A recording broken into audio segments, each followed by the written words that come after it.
Hey everybody, this is going to be a short one. I just wanted to walk you through something called the baseline grid. Now, this is super critical to lining up all of your text across your document and making sure that everything is aligned with itself. So every document has this thing called the baseline grid, and this is on every page. Now you'll notice there's nothing visible about it, right? But what you can do is if you go to View, down to Grids and Guides, click on Show Baseline Grid.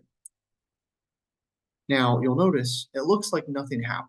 That is actually because I am zoomed out too far. When you zoom in, that happens to be the threshold for me right there. I think it's about 0.75 zoom. It says somewhere, yeah, 75% zoom. That's when this baseline grid appears.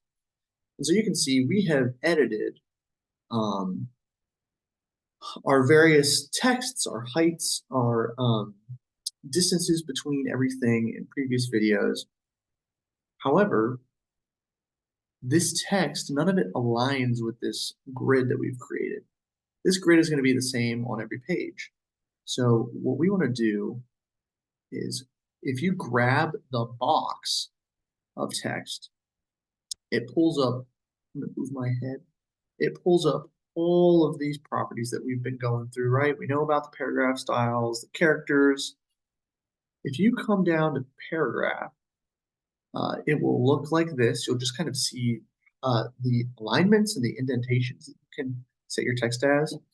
But if you click these three dots for more options, it brings up a bunch of stuff. And at the very bottom, across from the hyphenate, which I actually like to turn off, um, there's this button.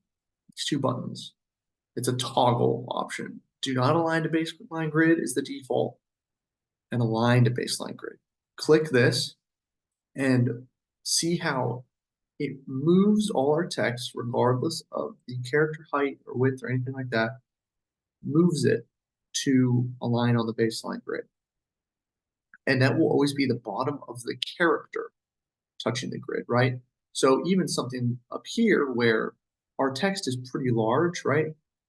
So when we hit enter, it will make sure that we are typing at the next available line that is not interfering with previous line.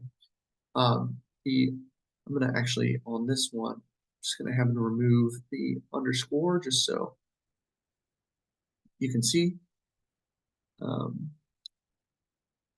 Even if this text becomes bigger,